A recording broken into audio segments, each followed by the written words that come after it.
Butterfly lands on Pope Francis' statue. The spiritual message will move you.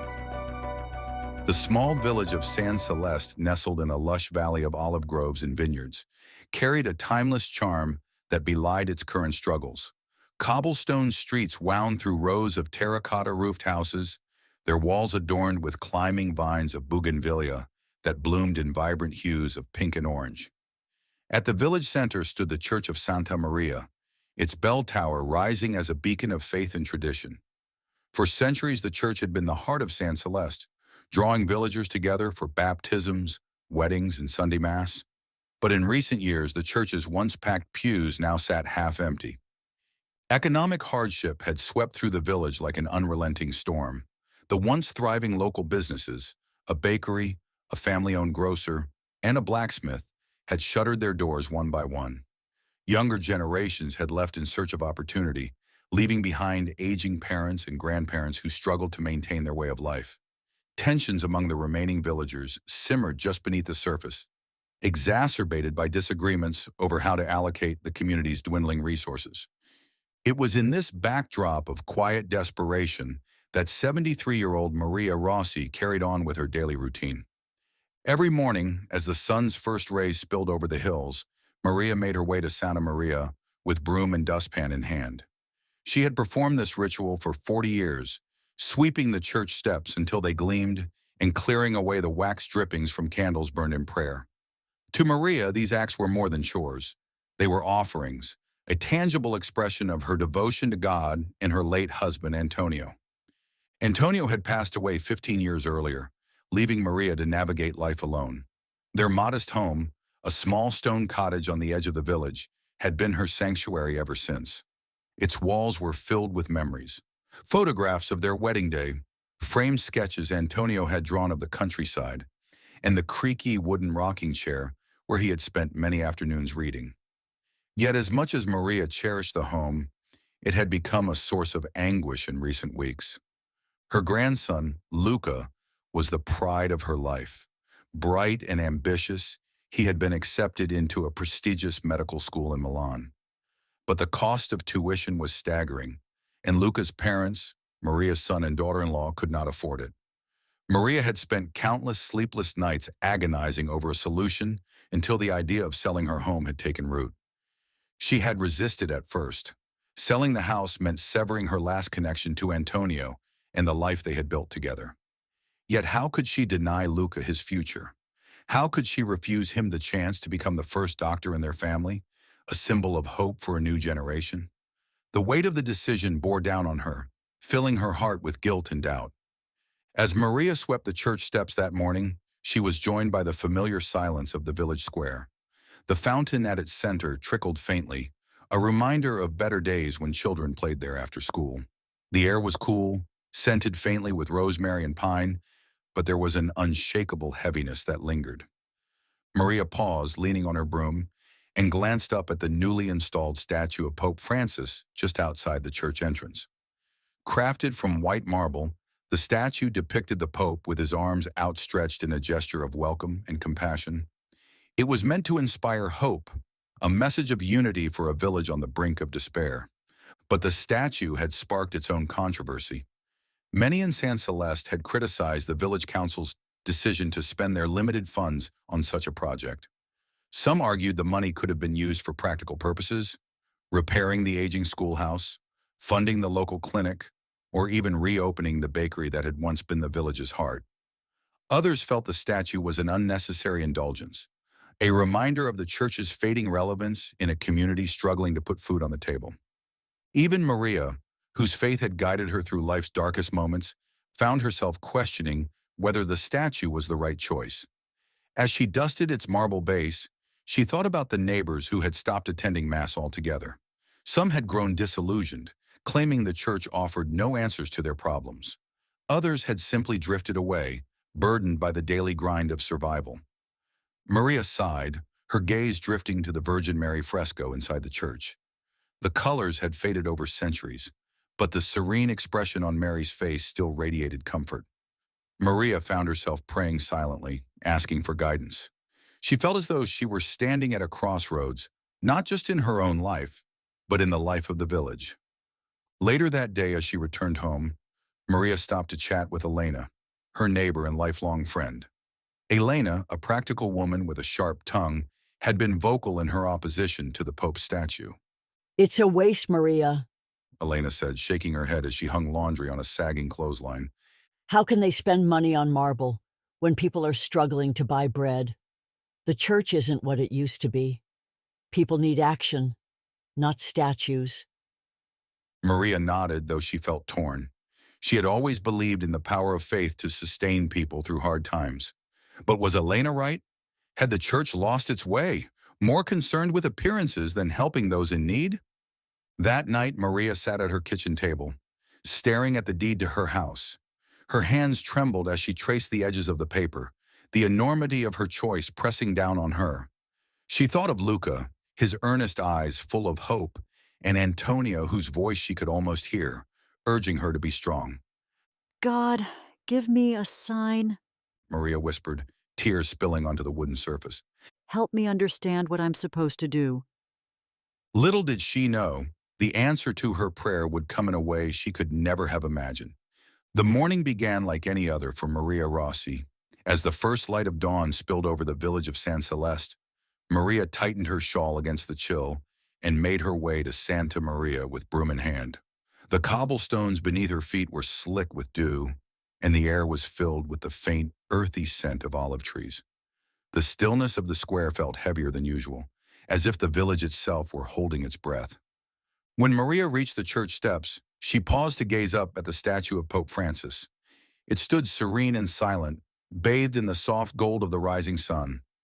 Maria had been reflecting deeply on her inner conflict in recent days, and as she began sweeping, she found herself praying for clarity once again. It was then that she noticed it, a flash of vivid blue against the white marble of the statue. Her breath caught as she took a hesitant step closer. There, perched delicately on the outstretched hand of Pope Francis, was a butterfly unlike any she had ever seen. Its wings were a brilliant, iridescent blue, shimmering as though dusted with starlight. The butterfly's fragile beauty was almost otherworldly, its presence startling and inexplicable. Maria set her broom aside, her hands trembling as she clasped them together. The color of the butterfly's wings struck her immediately. It was the exact shade of blue she had often admired in the Virgin Mary's cloak depicted in the ancient fresco inside the church. Her heart swelled with emotion. Was this a sign from God? After all her sleepless nights and whispered prayers, had the heavens chosen this small, unassuming creature to deliver a message? Maria's eyes filled with tears as she stood rooted to the spot, afraid to even breathe too loudly, lest she disturb the butterfly's delicate perch. The butterfly remained still, its wings gently opening and closing, as if breathing with the rhythm of the world around it. Maria didn't move for several minutes, transfixed by its presence. Finally, she whispered aloud, Is this you, Lord? Are you speaking to me? Word spread quickly through the village. By mid-morning, a small group of curious neighbors had gathered in the square, their whispers carrying an undercurrent of awe.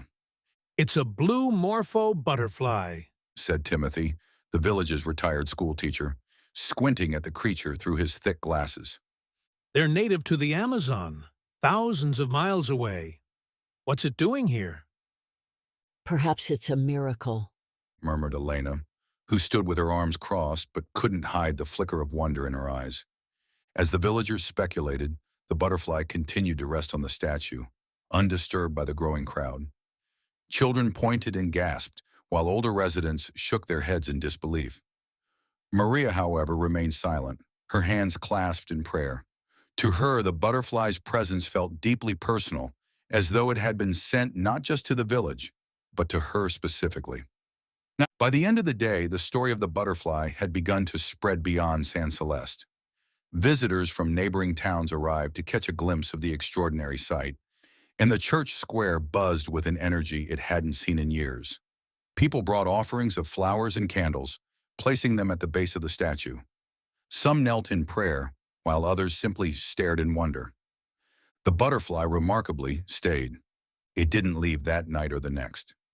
For 3 days it perched on the hand of Pope Francis, its presence transforming the church into a place of pilgrimage. Local journalists arrived with cameras, snapping photos of the butterfly against the backdrop of the marble statue. Television crews soon followed, broadcasting the story across the region. The Miracle of San Celeste, one headline read, a divine messenger or a rare visitor? Maria found herself at the center of it all. As the one who had first discovered the butterfly, people looked to her for answers. At first, she was overwhelmed by the attention, reluctant to say more than a few words.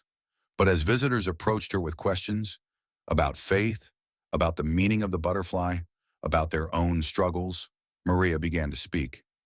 She shared simple yet heartfelt observations about her own faith journey, her belief in the power of small, everyday acts of devotion, and her conviction that God worked through even the gentlest messengers.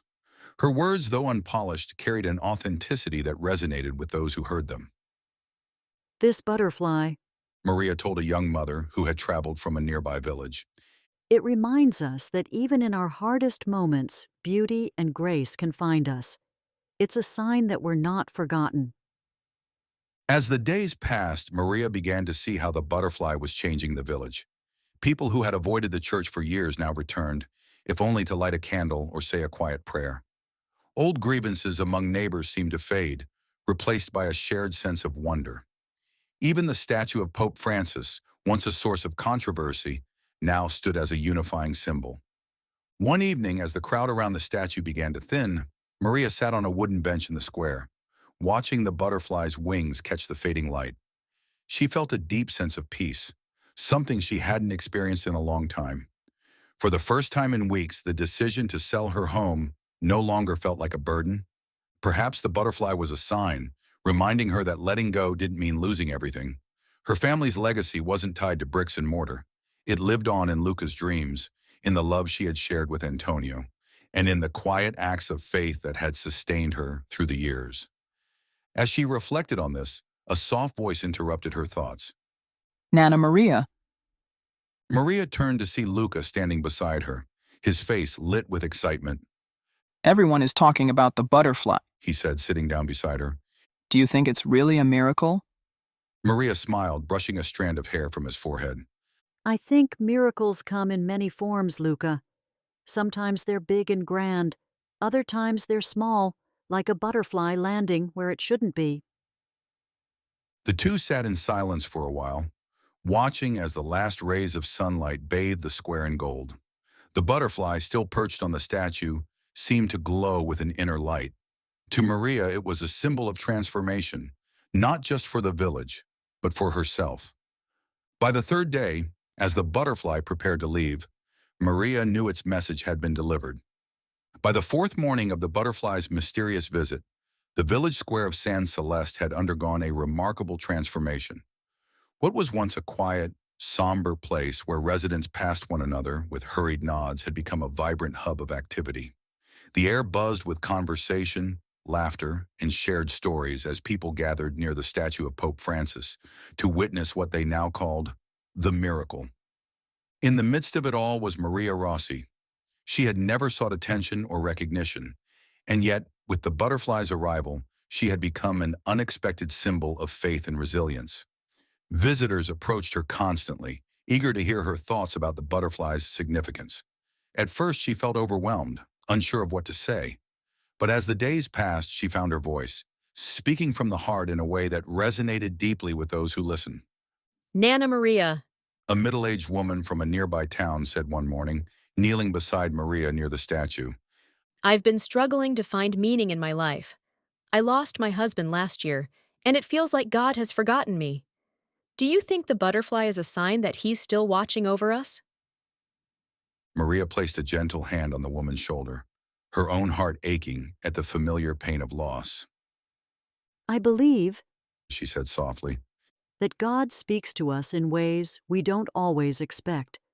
Sometimes it's through a kind word from a stranger or the beauty of a sunrise, and sometimes it's through something as small as a butterfly. Perhaps it's His way of reminding us that we are never truly alone. The woman's eyes filled with tears and she nodded, clutching Maria's hand tightly. Moments like these became common as people sought Maria out, drawn not just to the butterfly, but to her quiet wisdom and gentle presence. She found herself sharing stories of her 40 years of service to the church, sweeping the steps, tending the candles, and praying for the village. What she had once seen as small, unnoticed acts now seemed to carry a deeper significance, as though they had been threads woven into a tapestry she was only now beginning to see. The butterfly itself remained perched on the Pope Francis statue, its shimmering blue wings a constant reminder of the miraculous. Its presence seemed to cast a gentle glow over the square, drawing people closer together. The villagers, who had once been divided over the expense of the statue, began to see it in a new light. It's funny? Said Enzo the baker, as he stood in the square with his arms crossed, his face softening into a rare smile. I was one of the loudest critics of the council for spending money on that statue. But now, looking at it, I feel grateful. Like maybe it was meant to be here all along. His words echoed the sentiments of many in the village. Where there had been bitterness and resentment, there was now a shared sense of wonder and gratitude. Neighbors who had barely spoken in years began to reconnect, rekindling old friendships and offering each other small acts of kindness. Maria watched these moments with a quiet joy, her heart swelling at the sight of her community beginning to heal. One afternoon, as Maria rested on the bench beneath the olive tree near the church, she was approached by a young man with a camera slung over his shoulder. He introduced himself as Alessandro, a journalist from a regional newspaper. Mrs. Maria, He began, his tone respectful. people are calling you the heart of this miracle. You've inspired so many with your faith and your stories. May I interview you for our paper? Maria hesitated, her cheeks flushing with embarrassment. I am just an old woman. She said, shaking her head. I have no great wisdom to share. Everything I've done is small, sweeping the steps, lighting candles. That is hardly newsworthy. But Alessandro smiled warmly. Sometimes it's the small things that leave the greatest impact. Your devotion has touched more lives than you realize. Reluctantly, Maria agreed to the interview, and as she spoke about her life and her faith, she began to see herself through a new lens. She had always thought of her service to the church as ordinary, even insignificant. But hearing Alessandro's thoughtful questions and seeing the way people responded to her words, she realized that her quiet acts of devotion had been a source of strength and inspiration for many. Later that evening, as Maria walked home, she reflected on the changes she had witnessed in herself and her community. The butterfly had not only brought people to the village, it had brought them together. It had reminded them of the importance of faith, not just in God, but in each other. At the same time, Maria's own perspective was shifting. For weeks, she had been tormented by the decision to sell her family home to help Luca pursue his dream of becoming a doctor. She had clung to the house as a symbol of her past, of the life she had built with Antonio. But now she began to see that her love for her family was not bound to a place. It was in the sacrifices she was willing to make and the legacy she was helping to create. One evening, as Maria lit a candle inside the church, Luca joined her. He had been quiet in recent days, perhaps sensing the weight of her decision. Nana, He said softly, his voice hesitant. you don't have to sell the house for me. I can find another way to pay for medical school. Maria turned to him, her eyes filled with both love and resolve. Luca, She said, taking his hands in hers. your dream is my dream. The house is just a house. What matters is what we carry in our hearts, the love, the memories, the hope for the future. If selling the house helps you become the man God meant you to be, then it is not a sacrifice, it is a blessing. Luca nodded, tears shining in his eyes, and Maria felt a sense of peace wash over her.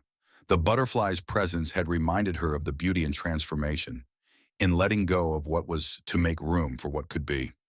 As the days passed, Maria continued to share her reflections with the growing crowds, her words a balm for weary hearts. She spoke not as a theologian or a scholar, but as a woman who had lived, loved, and lost, and who had found her faith strengthened through it all. By the end of the week, the village of San Celeste was no longer the same. The butterfly's visit had left an indelible mark, not just on the people who had seen it, but on the community itself. And though Maria didn't yet know how her story would unfold, she felt certain of one thing. The butterfly had been a gift, a reminder that even in the smallest, most unexpected moments, there was grace to be found. The morning dawned with a serene stillness, as if the entire village of San Celeste was holding its breath. Maria Rossi, seated at her small kitchen table, gazed out the window at the sun creeping over the terracotta rooftops. Her hands rested on a stack of papers, the final documents needed to sell her family home. She had signed them the night before, tears staining the ink, but her heart felt unburdened. The decision had been made. The home where she had spent more than 50 years with her late husband, Antonio, would soon belong to someone else. The creak of the wooden floors, the scent of the lemon trees in the garden, the echoes of her son's laughter as a boy. It was all tied to this place. Yet as much as she loved the house, she loved Luca more. Her grandson's dream of becoming a doctor was now her purpose, her way of leaving a legacy that extended beyond bricks and mortar. Maria poured herself a cup of coffee and sat in quiet reflection, her gaze lingering on the rosary beads looped over her wrist. She whispered a prayer, not for herself, but for Luca, for her village, and for the strength to embrace the changes ahead. As the village square began to stir with life, Maria made her way to the church. She walked slowly, taking in the familiar sights and sounds of San Celeste. The baker, Enzo, waved to her from his shop, the aroma of fresh bread wafting through the air. Children darted past her, their laughter ringing out like music. Despite the hardships that had weighed on the village, there was a newfound lightness in the air, a sense of hope that had been absent for so long. When Maria arrived at the church, she found a small crowd already gathered near the Pope Francis statue. The butterfly was still there, its brilliant blue wings shimmering in the soft morning light.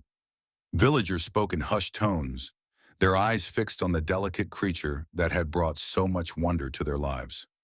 Maria approached the statue, her heart swelling with gratitude. The butterfly's presence had given her strength in ways she hadn't anticipated. It had reminded her of the beauty and transformation in letting go of what was to embrace what could be. Nana Maria, A child's voice called out. It was Sophia, a bright-eyed girl who had been one of the many visitors to seek Maria's guidance over the past week. Sophia ran up to her, clutching a small bouquet of wildflowers. these are for you. Sophia said, beaming. You've taught us all so much. Maria knelt to accept the flowers, her eyes misting. Thank you, mia cara. She said, kissing Sophia's forehead. But it is the butterfly that has taught us. We must all remember its lesson. As the sun climbed higher, the air in the square grew heavy with anticipation. People whispered to one another, sensing that something was about to happen. Then, as if on cue, the butterfly stirred. It opened its wings fully, catching the sunlight in a way that made it seem almost otherworldly. The crowd fell silent. Their breaths held as the butterfly took flight. It rose gracefully, circling the Pope Francis statue 3 times before ascending higher into the sky. Maria's heart ached as she watched it go, but the ache was bittersweet.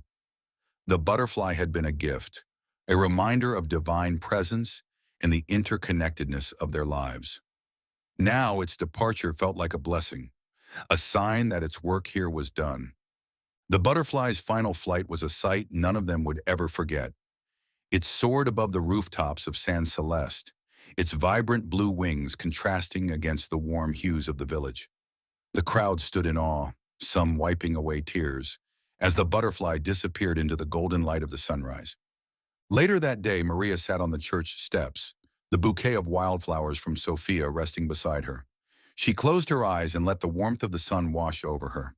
For the first time in a long while, she felt truly at peace.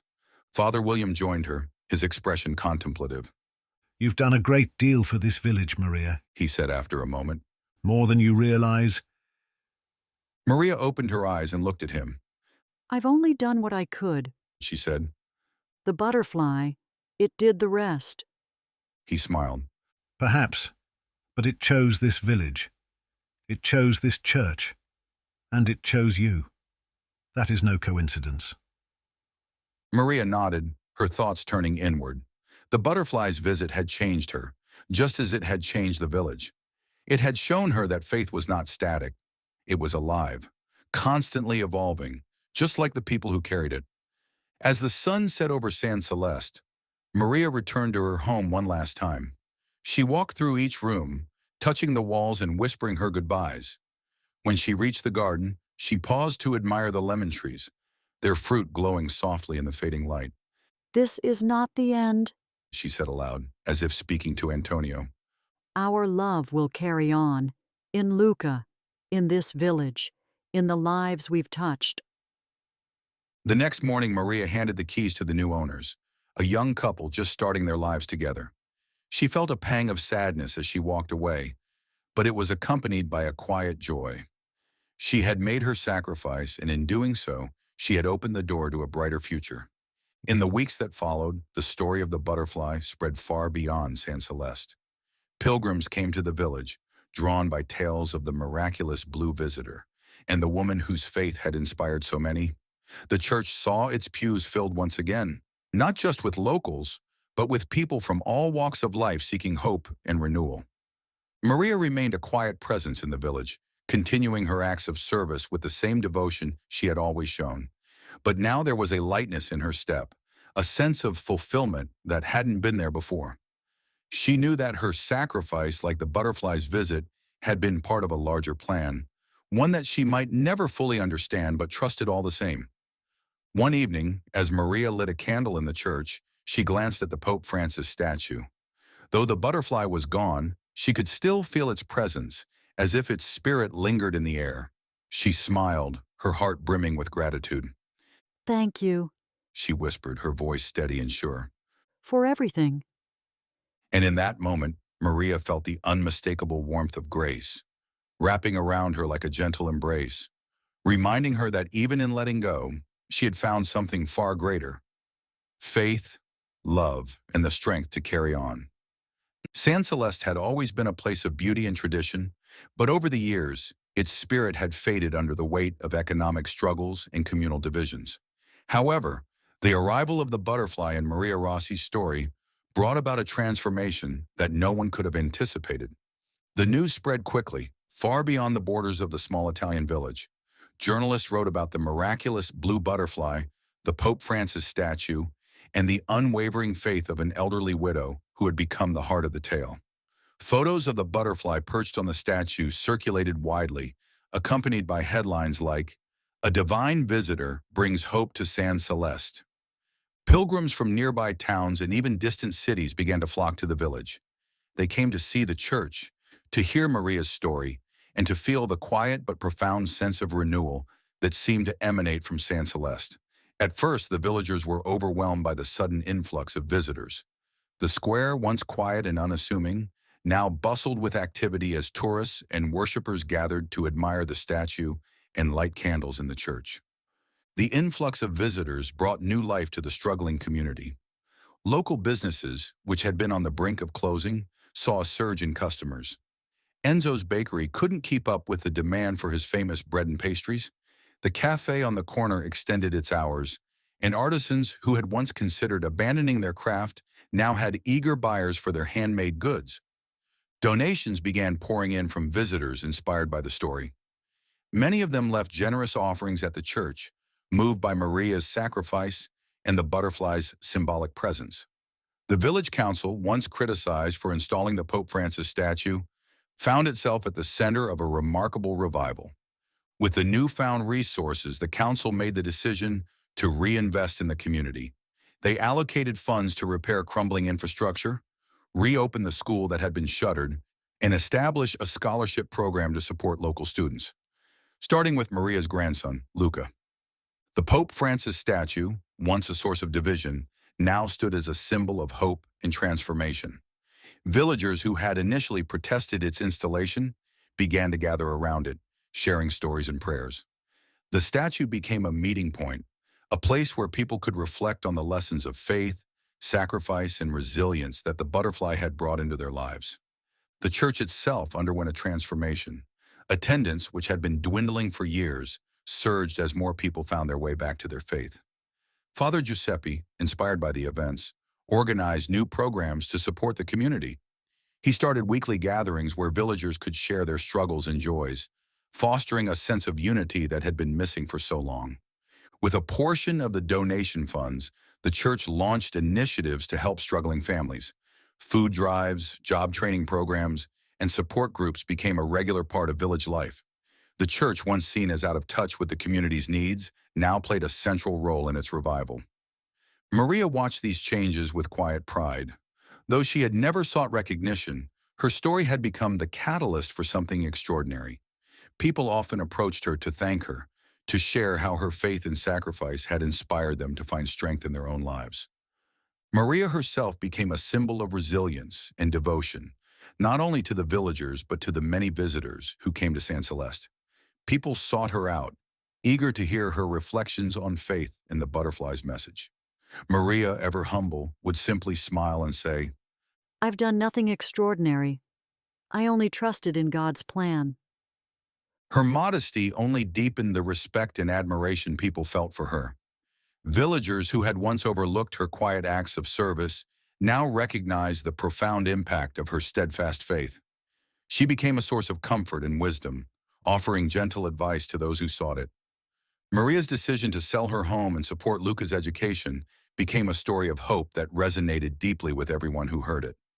Her grandson's dream of becoming a doctor inspired other young people in the village to pursue their own aspirations, no matter how difficult the path might seem.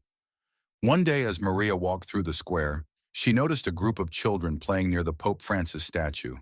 They were laughing and chasing one another, their joy a testament to the new spirit of the village. Maria felt a warmth in her chest, a sense of fulfillment she hadn't known was possible. Nana Maria! One of the children called out. It was Sophia, the same girl who had given her wildflowers the day the butterfly departed. Yes, Mia Cara? Maria replied, smiling. Do you think the butterfly will ever come back? Sophia asked, her eyes wide with curiosity. Maria knelt to meet the girl's gaze.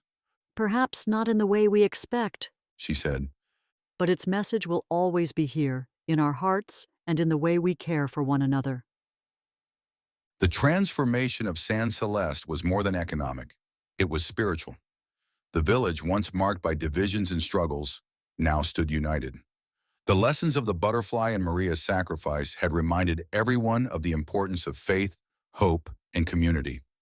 Maria's grandson, Luca, was the first recipient of the new scholarship program. When he left for medical school, the entire village gathered to send him off with prayers and blessings. Maria watched with tears in her eyes, her heart full of gratitude. She knew that Antonio would have been proud of the choice she had made. As time passed, the story of the butterfly became a cherished part of San Celeste's history. Visitors continued to come, not just to see the church and the statue, but to experience the spirit of the village, a spirit of resilience, generosity, and faith. Maria, now in her twilight years, remained a quiet but steadfast presence.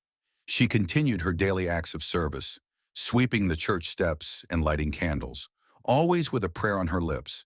And though the butterfly was gone, its legacy lived on in every corner of the village. One evening, as Maria sat on a bench near the statue, she felt a gentle breeze brush against her face. She closed her eyes and smiled, imagining the flutter of blue wings in the fading light. Thank you. She whispered, her voice steady and filled with peace. And in that moment, Maria knew that the butterfly's message had truly taken root, not just in her heart, but in the heart of San Celeste. The years since the butterfly's miraculous visit had passed swiftly, and San Celeste had flourished. The once quiet streets now buzzed with life. Children played, friends chatted, and the marketplace hummed with activity. The church, once forgotten, had become the heart of the village, with the Pope Francis statue standing as a symbol of hope. Maria had watched her grandson Luca leave for medical school, his promise to return as a doctor, bringing her both pride and bittersweet joy. She had sacrificed much, including selling her family home, to ensure his future. But in that moment, as Luca climbed into the car, she knew her efforts had borne fruit. Her grandson's words I'll never forget what you've done for me. confirmed it. The village sent him off with prayers, and Maria's heart swelled with love and pride. The morning after his departure, Maria resumed her routine at the church, lighting candles and praying for her community. She reflected on the butterfly, realizing it was not the butterfly itself, but the transformation it had sparked that mattered most. The small, seemingly insignificant acts of devotion, Sweeping the steps, lighting candles, had been her way of contributing to the village's healing. These acts, though quiet, had shaped the future, giving Luca the gift of education and the village the gift of hope. As she gazed at the fresco of the Virgin Mary, bathed in golden light, Maria felt a deep sense of peace. The church bells rang, reminding her that her legacy was not one of grand gestures, but of small, faithful acts that had ripple effects throughout the community. Maria's quiet faith had become the foundation for a miracle. Maria's legacy grew as the years passed. She had inspired a transformation in San Celeste, from a divided village to a thriving community. Luca, true to his promise, returned after his studies. He opened a clinic in the village, dedicating himself to his patients with the same compassion his grandmother had shown him. He often said his work was a calling to honor Maria and the village.